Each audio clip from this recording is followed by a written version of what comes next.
Hey everyone, it's Darren Gibson from Southpaws. You know the holiday season is just right around the corner, and if you have that certain person that likes their coffee and you don't know what to get them, I've got the solution for you.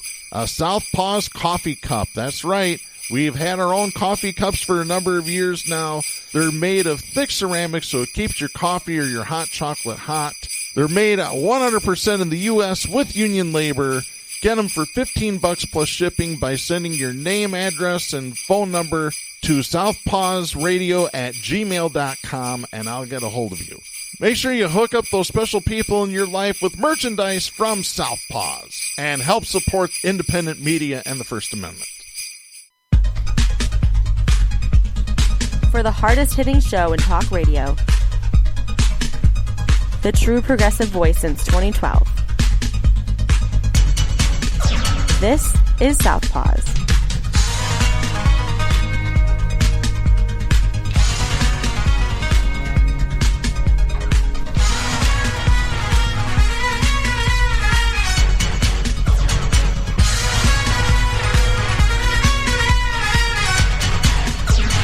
And welcome to Southpaws on the Pacifica Radio Network. We are the leaders of the revolution. My name is Darren Gibson, and I'm your co-host. And I'm Katy Steele for Jack Prince.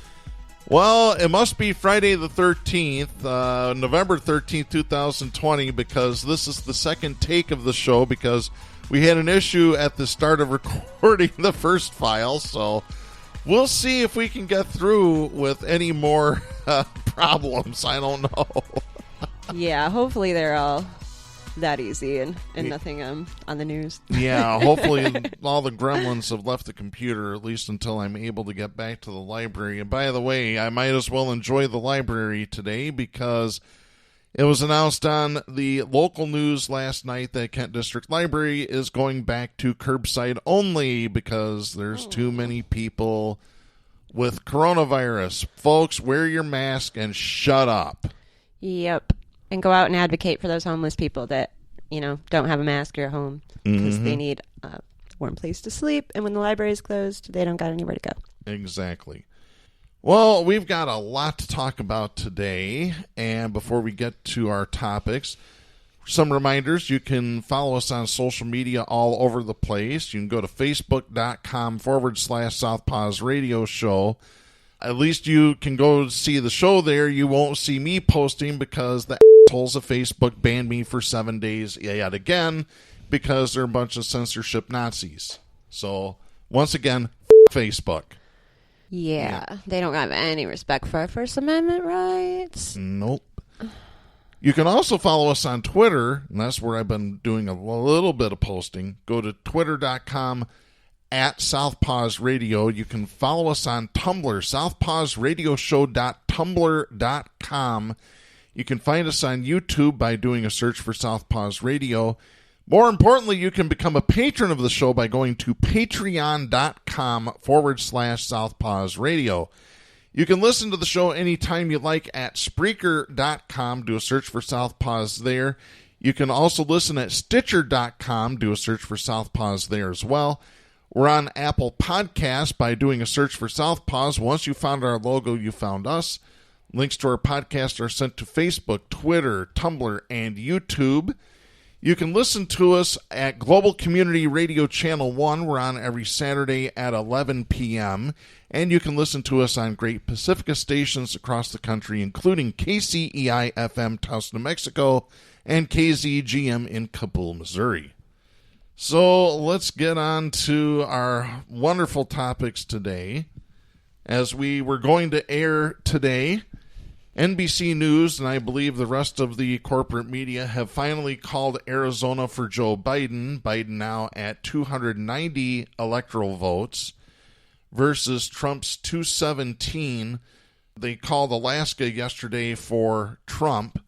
So the only two states that we're waiting on final tallies from are North Carolina and Georgia. Trump's ahead in North Carolina. Biden is ahead by about 15,000 votes in Georgia.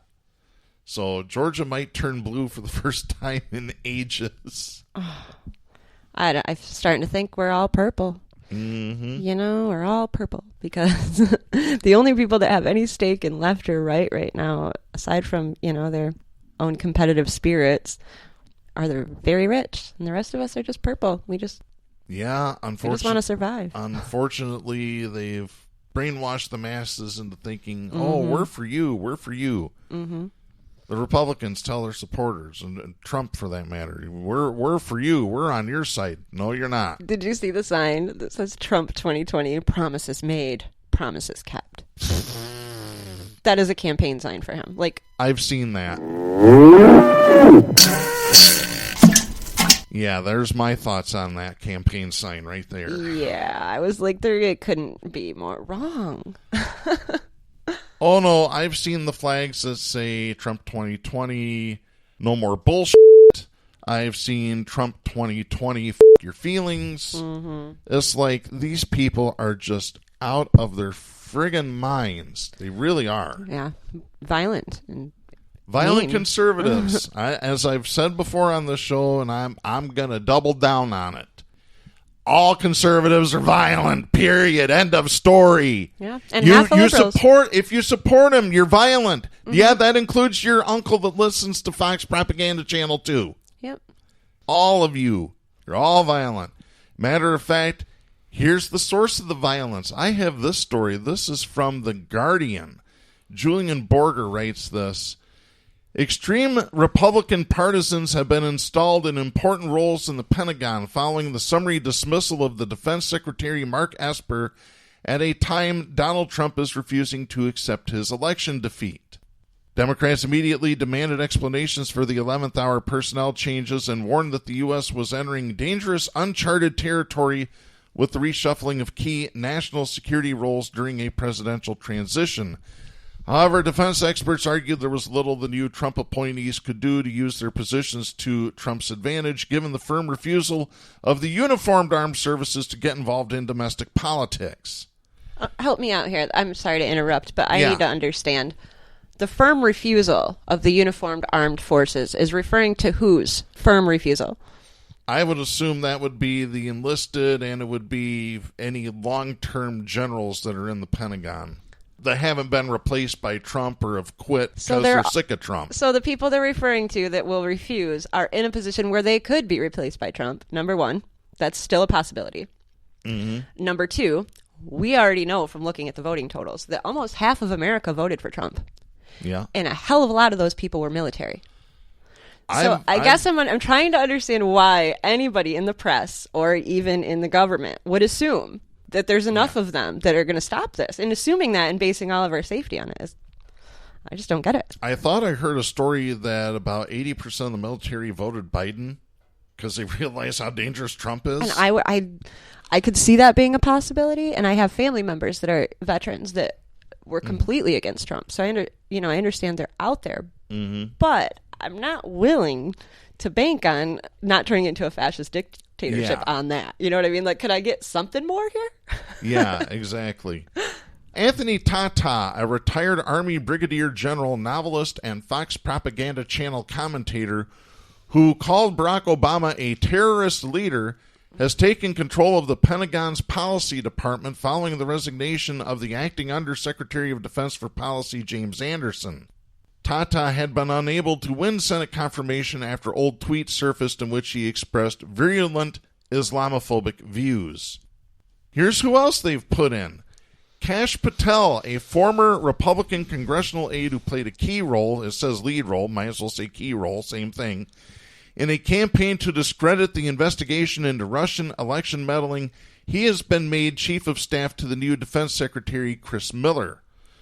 According to Axios, another new Miller advisor is Douglas McGregor, a retired Army colonel who was nominated over the summer but not confirmed as ambassador to Germany.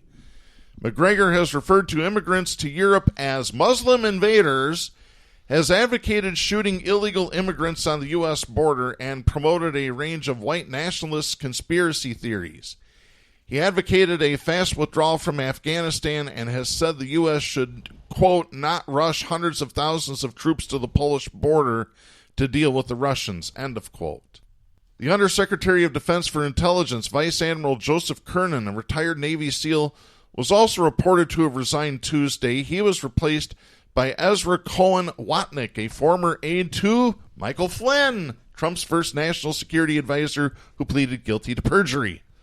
Lisa Gordon Hagerty, head of the National Nuclear Security Administration, which oversees the nation's stockpile of nuclear warheads, was forced to quit last week Friday.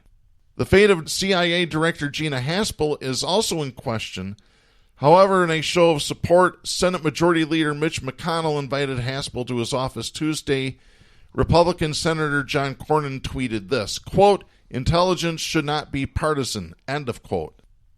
You're kind of shocked? I'm so infuriated.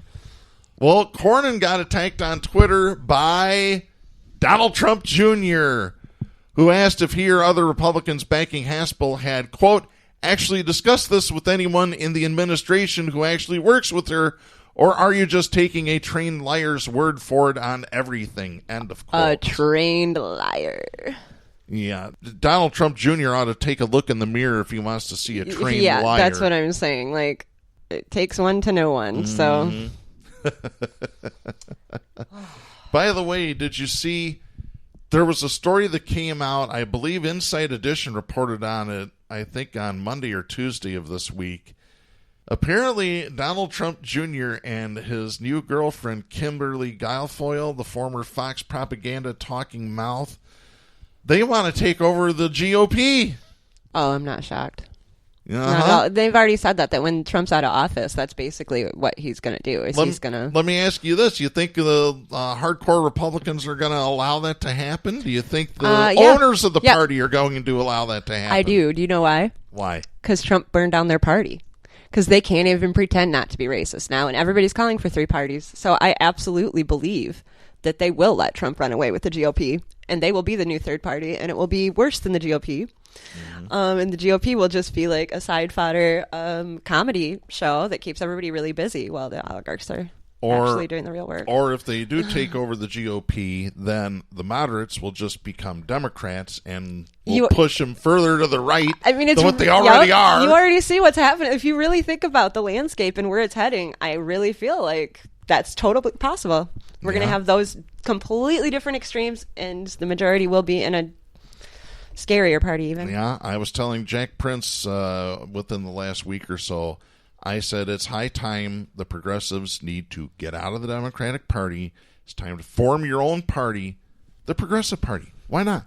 Don't go to the Green Party. Green Party, I'm just going to tell you, I'm going to use the analogy from Bar Rescue. John Taffer preaches this all the time. Oh, you can't. Once you've damaged the name of a business, you can't use that name ever again. Right. Because the stench follows. I'm sorry, I got people that are in the Green Party. I'm a Green Party. I voted for the Green Party. Here's the reality, though, in my opinion. You're right. The Tea Party is stained and the Green Party is stained, and whether you don't agree with the main left or the main right, you can't go there because they're stained too. Mm-hmm. Ultimately, like we said, the majority of America is purple. We're not red or blue. And the most popular and trusted politician in America is Bernie Sanders. Exactly. Now would be the time, in my opinion. It has been the time for the last 4 years, although I don't have the wisdom or the foresight of this man. So although I critique him a lot, I'm generally wrong. I'll just say that right now. But I think he could totally pull that segment together and just make the other 2 parties irrelevant. Absolutely. And it's going to take money. And I can tell you who the first person I'd hit up for money to start a progressive party. Where's Susan Sarandon? Where is she? Well, I mean, she's one, but you get enough of us together, and there's enough of us, right? Because we've got numbers. Yep. And we've got the intelligence if you put the numbers together, and we've got enough money, and we take down one of those millionaires. We shame them, or we do whatever we have to enough to get them to pay for it. And folks, the statistics are there. We mentioned it on last week's show. When you run a progressive platform, when you are actually a progressive with a platform of ideals, we're not Donald Trump. No, you will flip it. Yep, you will win, flip it. They'll get the hold down ticket. It's pretty simple. AOC, Rashida Tlaib, Ilhan Omar, Ayanna Pressley, the whole squad back in by big numbers. And this isn't like they don't get it. It's not like people don't know that. They know that. They don't want that to happen. What happened is exactly what they wanted because they maintained the oligarchs in control of both parties. They got the president they wanted. Nobody that is a billionaire wants Donald Trump in office. They just didn't want to lose their power. So they want to get rid of him without losing the power, and they're all going to win here. Absolutely. Yeah, I've had enough of this article because this will get it is, yeah. And since we're talking about the Pentagon, though, we got to bring this up. Yes. Here is my fear. I've discussed this on the show before. The vaccine. Okay, so we've got this vaccine rolling out, and both Biden and Trump have discussed using the military to disperse the vaccine. Okay, here I've got questions though. This vaccine supposedly has to be given a negative 80-degree temperature, right? I think it was minus 70. Okay. It has to be stored in minus 70. You can only keep it out of minus 70 for under a minute, twice a day. Otherwise, it spoils it. Yeah, they can only open the cooler to pull out these vaccines one time a day. They have to pull out what they need and throw away anything they don't use, is what I've heard. But not only that, they have to give 2 doses 4 weeks apart. And by the way, this is the Pfizer vaccine we're talking about, right? Because there are other vaccines out there. Supposedly, the Johnson & Johnson vaccine is about as equally as efficient, but it does not need to be stored at cold temperatures. Which is interesting because they've spent a lot of money getting these refrigerated trucks and planes ready. So it'll be interesting to see what happens with that. But my concern ultimately is that Biden and Trump both have plans to use the Pentagon and the military to distribute this vaccine. Now, what I need to understand is how they're going to ensure, if we end up getting vaccines that have to be kept at those temperatures, have to be that careful with them, have to be exactly 4 weeks apart. I'm very concerned they're going to use this as an excuse to lock up segments of our population until we get a certain percentage of immunity. And I have not seen either side say anything, Biden or Trump, that convinces me that they're not completely on board and making the deals right now to do this. And yeah, that's just something the Pentagon is going to be very involved in, and him throwing everybody out right now could be, I mean, I don't want to imagine the bad things. Yeah. Oh, I hear you there. Oh, jeez. So now that I've told you my biggest fears, let's leave that horrible article in this. Yeah, so let's go on and continue talking about the results of the election. And I don't know, should we go with the march that's planned for this weekend? Or should we go on to the more election statistics? I don't know that anybody wants to hear any more election statistics after we've been watching the news for 2 weeks, just seeing numbers. Has it been 2 weeks or one? It feels like a year. This whole year feels like it's gone in a week. The last week feels like a whole year. Yeah, it's nuts, but yeah, we might as well get to this. This is Marissa J. Lang and Peter Herman writing for the Washington Post. This is dated November 12th. Folks, if you're around Washington, D.C., you better stay indoors because all the nut jobs are going to be out.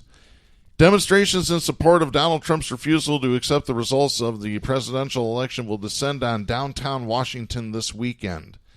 The events have been promoted by far-right media personalities, white nationalists, and conspiracy theorists. Yay, we get the trifecta.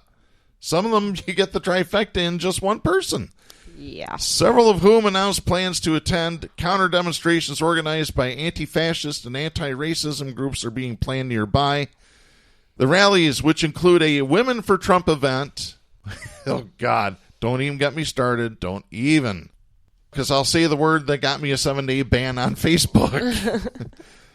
A Million MAGA March, the Million Maggots coming, and a Stop the Steal demonstration, which falsely asserts that voter fraud cost Trump the election. I just want to cut in here. They're Yes. not referring to me.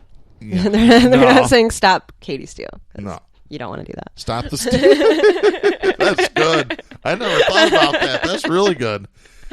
Oh, all these events will begin Saturday morning in and around Freedom Plaza. Oh, boy. The pro-Trump rallies have garnered support from Fox propaganda channel host Sean Hannity, old slanthead, as Olbermann used to call him, as well as more fringe figures, including Enrique Tarrio, the chairman of the Proud Boys, self-described American nationalist and social media agitator Nicholas Fuentes, conservative provocateur Jack Posobiec, who promoted the Pizzagate conspiracy tied to the 2016 shooting at the Comet Ping Pong Pizzeria in Washington, D.C., Scott Pressler, a pro-Trump activist who works with anti-Muslim group Act for America, and the main cuckoo bird, Alex Jones of InfoWars. Yeah. Yeah. Lovely old Alex. He's not in a mental institution? What's going on there? I mean, we make all these jokes, but all these No, I'm people, not joking. These people need to be locked up. No, and it's hard not to make jokes about the level of insanity. Like, I make jokes because it's hard. It's not real. It shouldn't be reality. Yeah. But then I find out things about history, and I go, this couldn't have been real, right? And then oh, yeah, it did happen. Yeah, exactly. If you get a chance, go look up George Rockwell. Yeah. Yeah, and I did not know that cretin never existed. Neither did I. But Darren and I did some research on the founder of the American Nazi Party this morning. Crap. And he is basically Donald Trump of 60 years ago. Mm-hmm. Which reminds me, I'm going to tell this story. I was at a local car dealership yesterday. My mom needed the oil changed in her car, so I took it in and got the oil changed. I'm sitting in the waiting room, and unfortunately on the TV, they had The View. Joy. Yeah, that's exactly who was making me gag. Joy Behar. Okay. So they're talking about, should the country go back into lockdown because of the coronavirus? A military lockdown with all the people Trump just installed at the Pentagon? That sounds fun. Mm-hmm. Well, Biden officials are talking about 4 to 6 weeks. Oh, I'm sure. Just to get the flatten the curve, because freaking hospitals are filling up like crazy. They still got the barrels on the expressway. They're waiting to shut down the metro area. So Joy Behar started making a claim. She said that Donald Trump was nothing but pure evil, which I agree with. Ignorance and evil. And this lady had to be in her 70s. She's wearing a mask, and I could hear her mutter, "Yeah, you want to talk about pure evil," and just fucking glared at the TV. Oh my gosh. I'm like, oh boy. I told my mom about it. I said, "Mom, you'll be proud I didn't say a word to this old bat. I didn't go to jail." And my mom's like, "I would have said something to her." You got to remember, my 82-year-old mother. Yeah, she was ready to throw down. Called a Trump supporter a goddamn bastard to his face after he called her a liar. Yeah, he ran off like a scalded dog real fast. Oh, that's great. Yeah, she doesn't care. She does not care. You wonder where I get my mouth from. We can't afford to care, especially when you've seen what happens when you don't say something. Mm-hmm.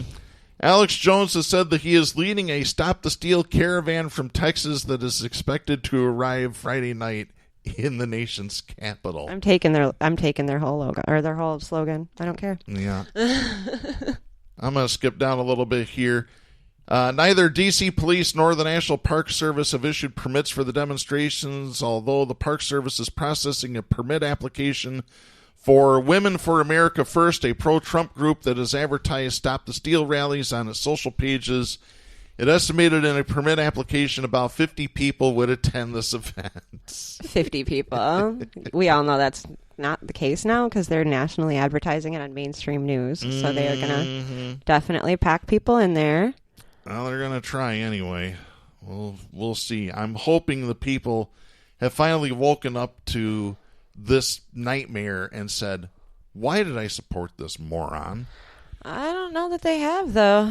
I think it's funny because I love driving by these houses that used to have all this Trump signs and flags, and then they're gone. And they're gone, and it's beautiful, and it makes my heart feel good just to not have to see that garbage. And, I have to mention this just because I brought it up so many times in the last month. The militia guys in Wyoming that have been swarming, right? They've had me really concerned about militia activity and organizing. And it was probably 2 weeks ago I realized, wait a minute, maybe they're flooding them in for the election. They're gone, Darren. They're gone. Yeah. Those trucks, those big trucks all over my street and neighborhood. I mean, there's still the occasional, like there used to be. But those guys are gone. Like, that's all I'm going to say. I just got to share what I'm seeing. Yeah. We'll have more on the Million MAGA March next week. We'll see if a million actually... Maybe they all drove to D.C. and they're preparing. Oh, good Lord. I do want to get to the few election statistics because we did talk about Actually, you were the one that brought it up last week about how many people in 2016 skipped the presidential election but felt that the election was important enough to go out and vote down ticket. Well, we have an update on this. We have some statistics from this year.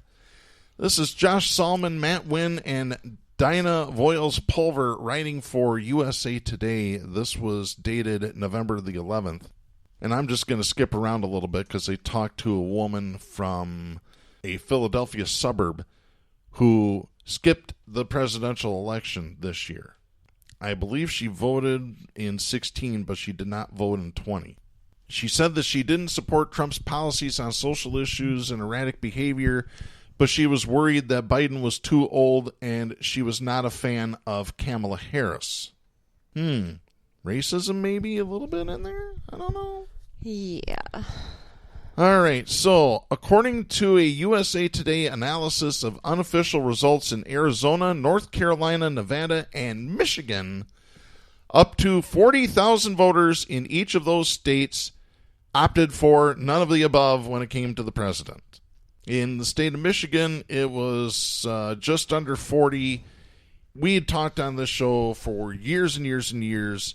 It was 80,000 in 2016, plus another 60,000 write-in votes that were not counted because you have to file paperwork with the state if you're going to run as a write-in candidate. And we pretty much know who those 60,000 went for. Bernie Sanders. Exactly. But I think it's interesting how huge those numbers are. Even though this election, they were half as big, half as many people went in, which you and I talked about earlier. I think a lot of that is because we didn't know. Nobody could prove in 2016, and based on the evidence we had, we didn't know who was going to be worse. Yep. And people can say that it was really clear that Hillary Clinton wouldn't do this or that, but if you were a minority, if you were an immigrant, if you were poor, it's not really clear. The Clintons hurt us, and they were violent against every segment of the population except the rich. So that was what we had to go on. That was a decision America made. But just to see that, and to see after 4 years of almost fascism, being on the brink of it, that we still have tens of thousands of people that can go into the voting booth and not be able to make a decision between their choices they were given. I'll say it again. Proud Jill Stein voter in 2016. I was right there with you, and I think there were more of us than they said there were. But I think there were too. But here's some of the numbers. In Nevada, in 2016, nearly 29,000 voters skipped the presidential election but voted down ticket. So far in 2020, as of the writing of this article, it's half that, 13,899. Let's see. I had numbers from somewhere else too. Arizona. Yep. In 2016, more than 88,000 presidential ballots left blank but voted down ticket. In 2020, as of Tuesday of this past week, it was 34,440. Yeah, that's almost a third of 2016, but still tens of thousands of people. Yep. And that's not the entire country, because there are only 33 states in the District of Columbia that actually keep statistics on undervoting of presidential elections. I'm glad you mentioned that. I had totally forgotten, but I had heard that years ago. Yep. In 2016, the total nationwide was over 1.75 million voters. If that is not evidence that we need at least one more party, right? That there is an entire segment of America that's not being represented, I don't know what is. And that's probably why so many states don't keep those statistics. Yeah, so this just is something else. The third-party vote was very contracted compared to 2016. Very few third-party votes. And here's the thing. Trump is complaining, there's people that just voted for the president and they didn't vote down ticket. There's too many of those. But no, people hated your guts enough that they said, "F you, buddy," and got out and wanted to get you out of office. That's the reality right there. A lot of them didn't know anything about the down ballot or the down ticket, and they didn't care because they don't understand how that affects their life. And that's the problem. Yeah, and that's also strategic. It's part of how they make this process because they don't want people to understand. You know, some of you folks need to get on YouTube and you need to start watching Schoolhouse Rock from the 1970s. You need to watch I'm Just a Bill. Yes, I'm only a bill. And I'm sitting here on Capitol Hill. Yes, I remember this. Folks, they explain how the government works in cartoon form. You don't even need to go do all this research. You could go outside, open your eyes, and ask yourself logical questions. Because if you do that, you already see we've got serious issues. Bad. I'm watching them at 44th and Division yesterday. Yeah. Some guy from an electric company from Muskegon up at the top of the pole doing some stuff, right? And you know they're installing surveillance and security. They're all private companies up there. I said to him, I'm screaming to the top of the guy on the crane, right? And he's like probably 50, 60 feet in the air. Yeah. And he's like, yeah. And I was like, are you fixing a street light? And he's like, yeah. And I go, no, you're not. We haven't had street lights here in years. We don't even have, all we have are the traffic lights. There is not a single street light at 44th and Division. Wow. Unbelievable. Nothing. No street lights. So when COVID comes and all the businesses shut down, pitch black. So what are we paying for, guys? Where's our tax money going if we don't even got a street light? Exactly. Oh, boy. So there's a little bit of the undervoting as we get more statistics on the actual numbers of undervoting across the country. We'll pass them along here. Oh, but we might as well get into the violent conservatives continuing to be violent for no good reason whatsoever. I have this story. This is Wilson Wong writing for NBC News. This is dated November 11th. Authorities arrested a man in New York after he threatened to kill, quote, anyone that claims to be a Democrat, end of quote, and, quote, blow up, end of quote, the FBI on social media. Prosecutors said members of the Joint Terrorism Task Force, including FBI agents and New York Police Department officers, arrested 54-year-old Brian Majorana early Tuesday at his home on Staten Island. He was charged in a federal complaint with threatening to kill and ordering others to kill protesters, law enforcement members, and elected officials, including Senator Chuck Schumer, Democrat of New York. That is according to papers filed in the Eastern District of New York. A judge in a Brooklyn federal court ordered his detainment pending a bail hearing. The guy's attorney, James Darrow, did not immediately respond to a request for comment Wednesday. The guy's family members also could not immediately be reached for comment Wednesday. He's currently being held at the Metropolitan Detention Center in Brooklyn while awaiting a November 24th trial.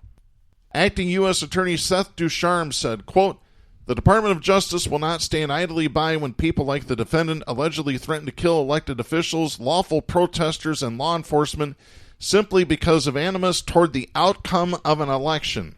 Americans have a right to voice their opinions, but this office will not tolerate violence or threats of violence used to intimidate others with whom they disagree. End of quote. I'm going to call bullshit because the Department of Justice stands next to the police and the military every single time that they murder somebody in cold blood out of fear or lack of courage. Every single time. So while I agree that they need to not allow this, there's a few other cases of injustice they might want to address before they think we're going to read that and go, oh, okay. Yeah. Sorry. I really get frustrated when they make those comments and they completely throw aside the innocent people who are getting murdered every day by them. Exactly. Prosecutors said Majorana took to social media to threaten law enforcement and elected officials from September up until a few days after the election. The charges did not specify which social media platform he used to share his violent messages, and we'll stop there for I a bet quick I minute. can guess. Facebook, maybe? Well, apparently a lot of the conservatives are now The leaving new one? Facebook For and going Parler. to Parler. So the question is, was this pre-Parler or it was either Facebook or Parler is my guess then. Was it the nut job in the parlor? With the candlestick? Yeah, exactly. Oh, that's 2 points for Darren and none for Parker Brothers. Oh, boy. In October, Majorana posted on social media that it is, quote, come to the point where pipe bombs need to be thrown into these mobs of potentially nonviolent, violent protesters, end of quote. Potentially nonviolent, violent protesters. That was the quote? Yeah.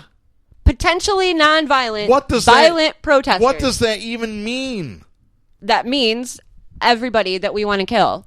And that way that covers all of it.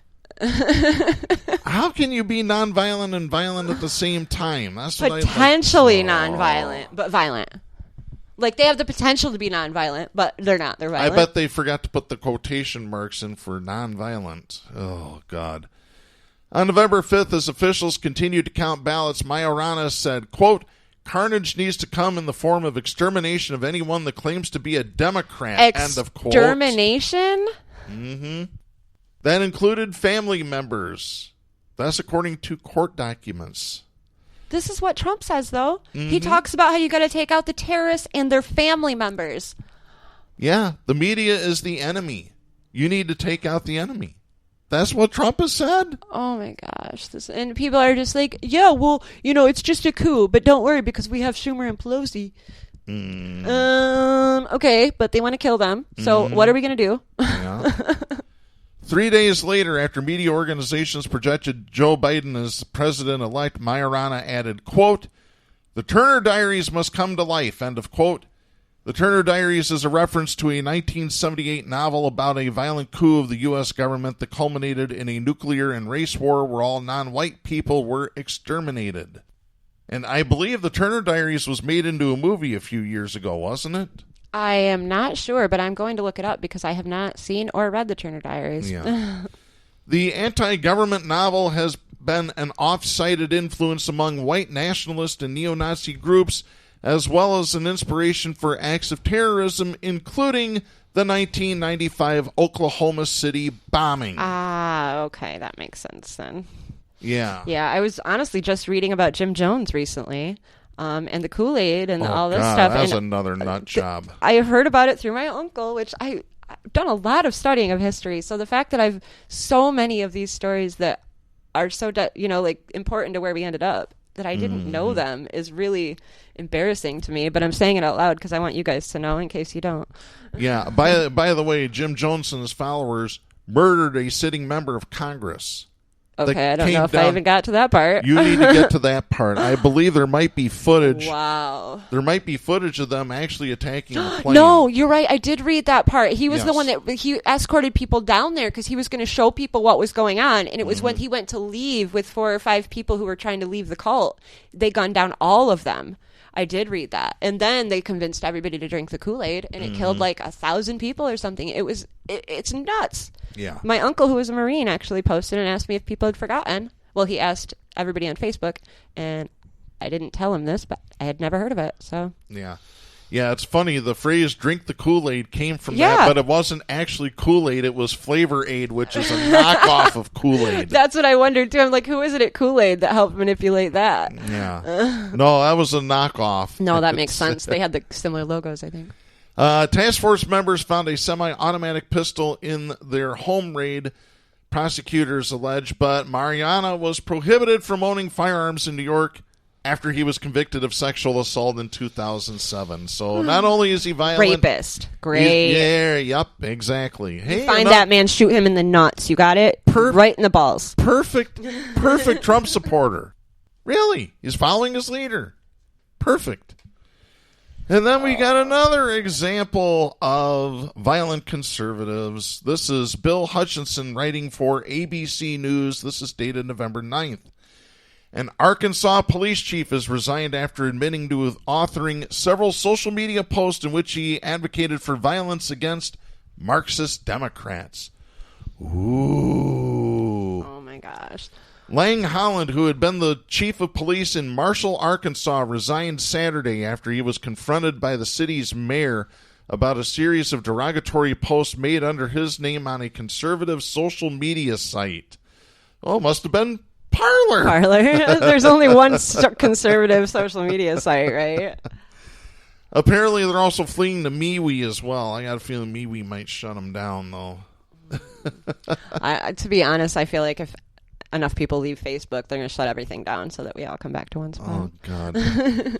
Marshall Mayor Kevin Elliott said in a statement released on the city's Facebook page, quote, "The Marshall community does not in any way support or condone bullying or threats of violence to anyone of any political persuasion. We are a welcoming community that is humbly working to build a bright future for all our citizens.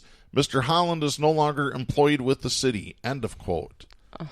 Once again, wonder how many unarmed black people have been shot in that area. Exactly. And they're so quick to distance themselves, from the person who's getting the attention. Mm-hmm. But do they do anything to change the culture? Do they do anything to address the problem? Never. No. Marshall is a town with a population of a little over 1,350. It's located about 100 miles north of Little Rock. Mayor Elliott said he became aware of the social media posts when they began circulating on Facebook and Twitter on Friday under the username Chief Lang Holland. ABC Little Rock affiliate KATV obtained screenshots of Holland's posts before they were taken down. In one post apparently made before the November 3rd presidential election, Holland wrote, quote, "When this is over and Trump is president for 4 more years, do not go to sleep. Do not forget what these Marxist Democrat bastards have tried to do." End of quote. Yep, it's Parler there. Oh my gosh. So the Lang Holland thing is funny because he just connects himself to the white supremacist Dutch. And look, he reposted a QAnon meme. Oh, of course he did. Of course he did. They are the ones pushing all of this lunacy. The post went on to say, quote, "When you see one in public, get in their face. Do not give them any peace. Throw water on them at restaurants. Push them off the sidewalks. Never let them forget they are traitors and have no right to live in this republic after what they have done." End of quote. And I'm just going to say it again. We're waiting and sitting back and relying on who to save us from these people? Who? The military.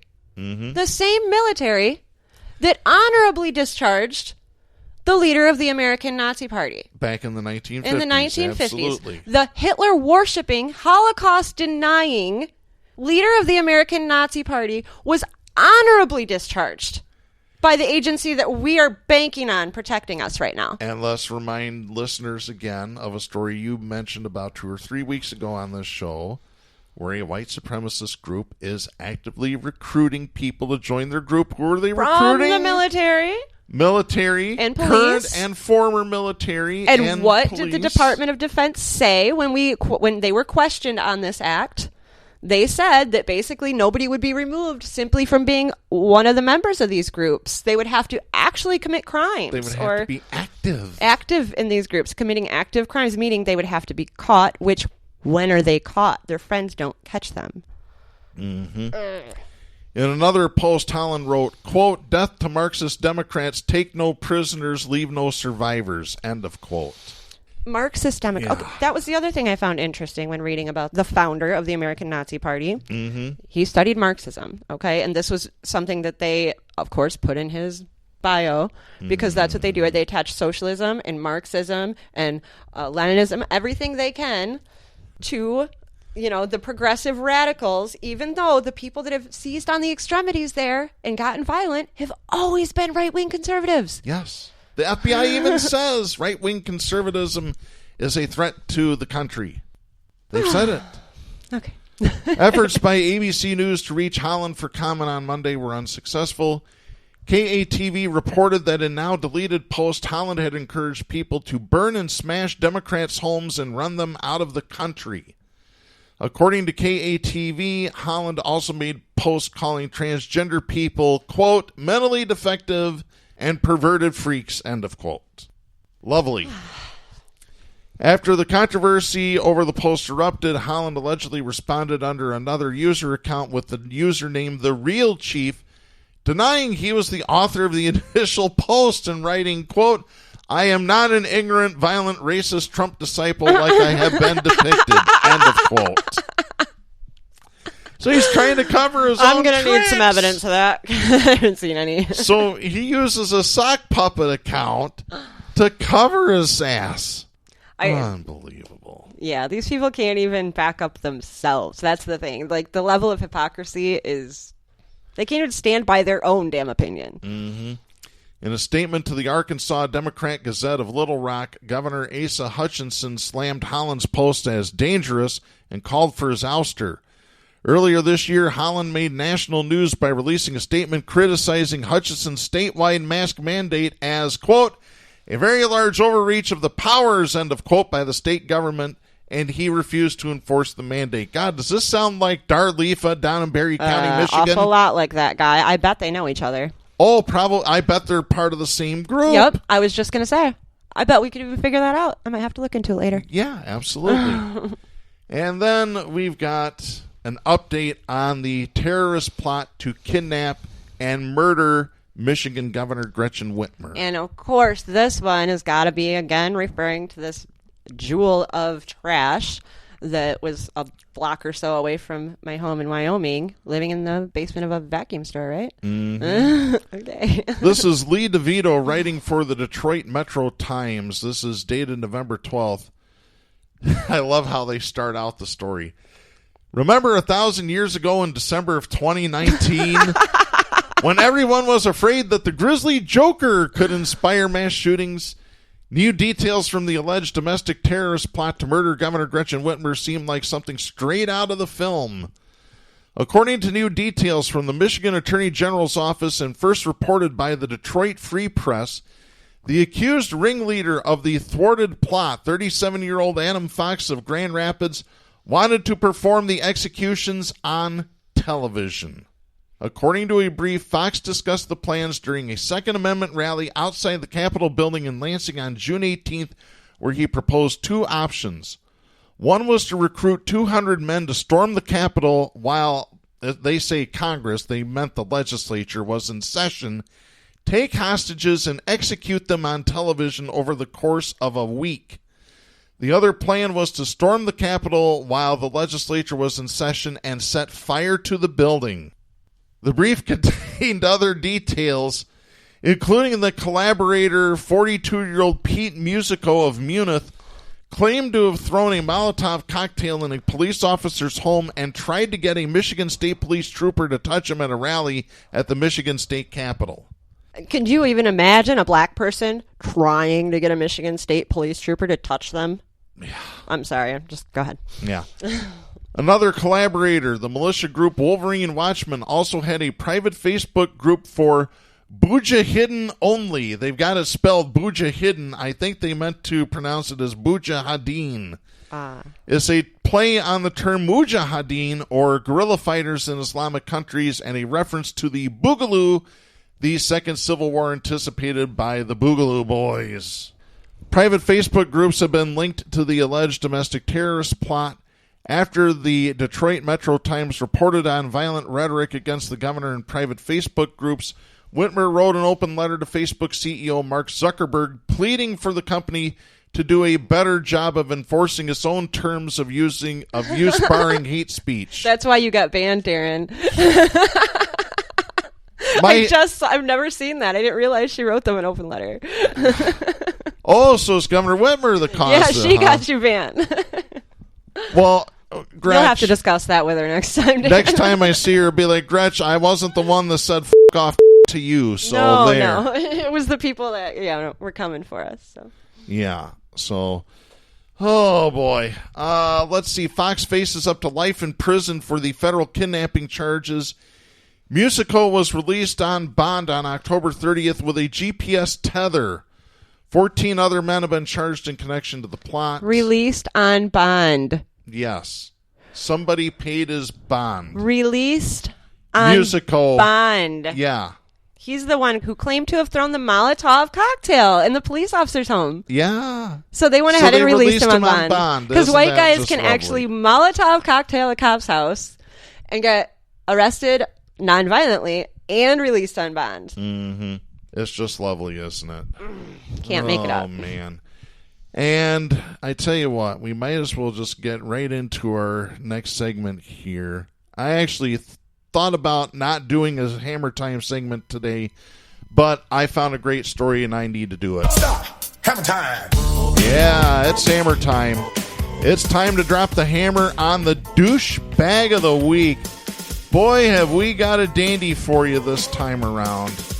Going to go to this story. This is from dailydot.com. This is the God podcast that's part of this.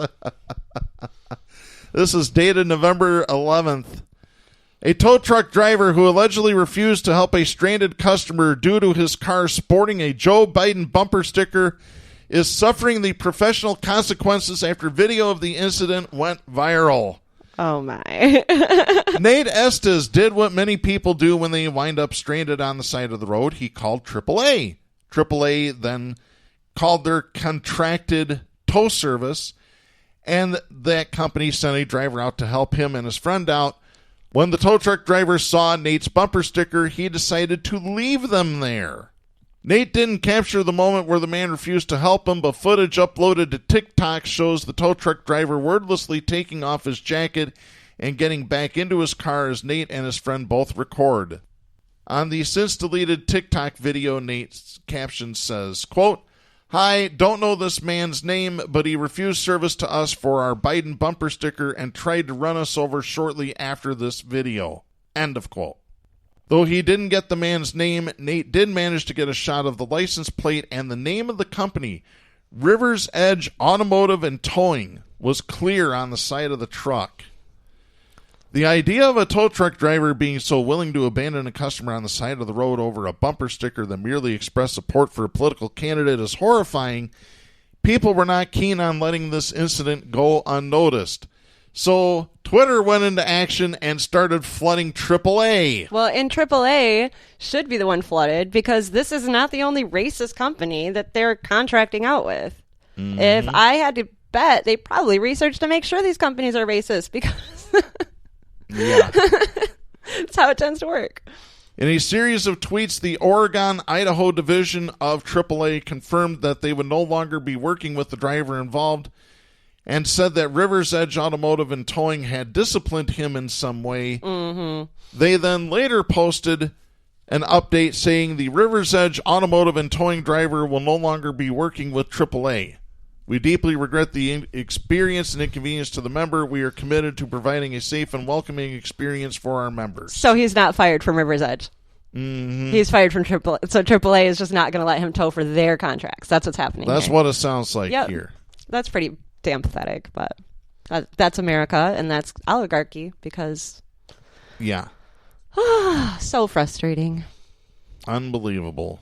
So to the tow truck driver in Oregon, Idaho, wherever this happened, you are the lowest form of scum. You're right there with your buddy Trump, and for the rest of your life people will Google your name and know who and what you are. Good luck with that. Well, unfortunately, they don't have his name. I'd love to find it out. And by the way, I tell you what, anybody that's got this tow truck driver's name, if you can confirm to me that it really is him, you can send that to us via Messenger on Facebook. I'll publicize his name. It with you.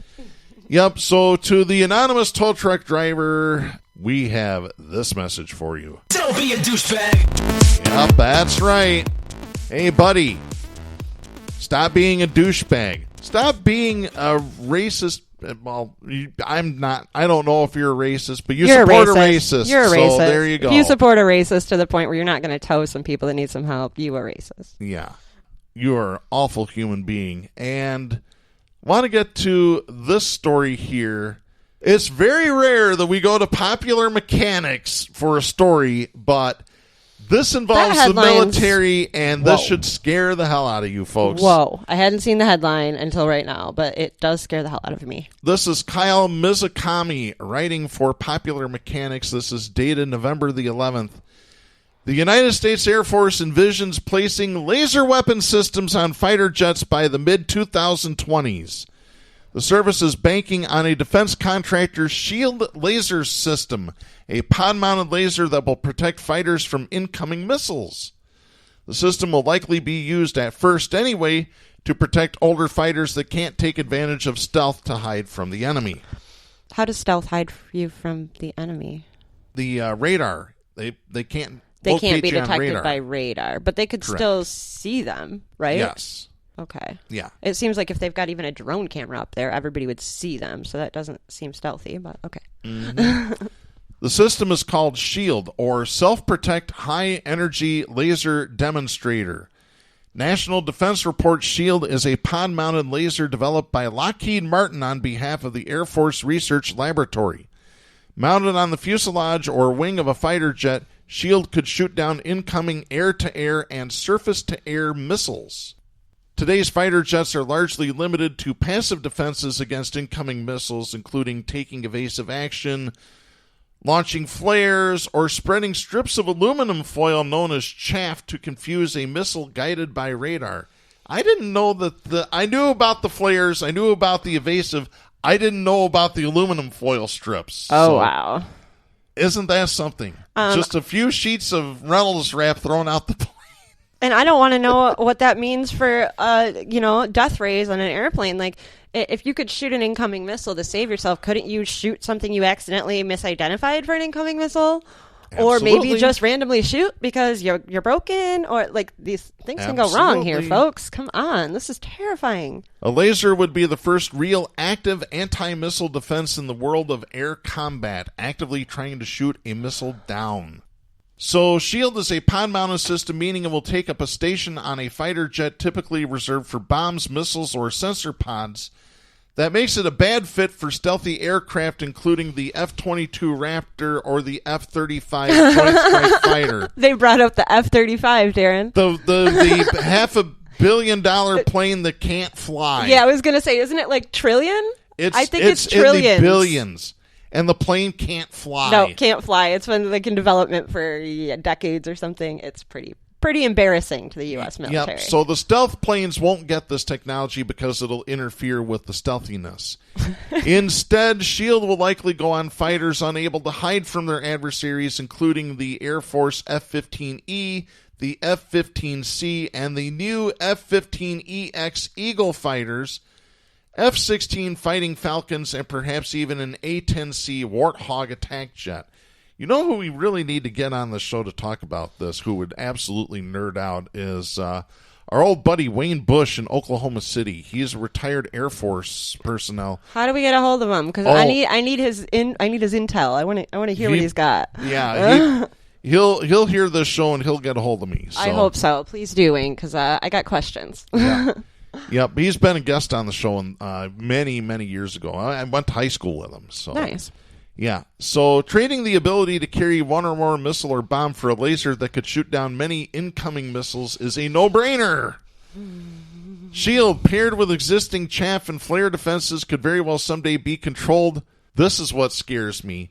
May someday be controlled by an R2-D2 type artificial intelligence tasked with defending their warplanes from missile attack. Yeah, well, that's the thing. This whole drone thing was leaning towards us having all these unmanned aircrafts, right? Unmanned defense aircrafts, because now you can throw that up there, you can take out all these thousands of people you want to kill, and you don't even got to risk one of your guys, right? But you're actually risking all of us, because who knows what happens if something goes wrong. Well, and here's the thing. The drones that are being used today are still being piloted by people, right, basically in a video booth with a joystick and the whole 9 yards, and sometimes an officer, with a joystick in his sleeve, that's standing right in front of you and controlling the drone over your head. And here's the thing: is that these military personnel that have been operating these drones, because they've got cameras, they're watching the carnage unfold from thousands of miles away. They're finding that these people are washing out of the Air Force and out of the military because of the stress, post-traumatic stress disorder. They're committing suicide at high levels. Yeah, you can't be a mass murderer and justify that to a moral compass. There just is no justification. That's what's wrong with so many of our servicemen, to go through that and have to come back and try to fit into society as a hero has got to be really mentally and emotionally hard. Yeah. So while they tout that this could be the next big thing, there still are drawbacks it's to it. It's violent. There's going to be everything else. Since the invent of dynamite. Alfred Nobel? Yeah, well, Nobel did try to make up for it. I will give him credit for that. But yeah, they mentioned in here that there have been guns on planes for well over 100 years in military combat, but still. This is just, I don't know how I feel about this. If they can use it for defense purposes, they can use it for offense. Exactly. Well, that's going to wrap things up for this week. We'll be back next week. I'm Darren Gibson. And I'm Katy Steele for Jack Prince. And for our announcer, Kristen Cook. Please support independent media and the First Amendment, and please wear your mask, folks. The Please. stations that carry Southpaws do not necessarily share the opinions expressed on the show. Southpaws is protected by the First Amendment to the U.S. Constitution and is copyrighted by Big D Entertainment. All rights reserved.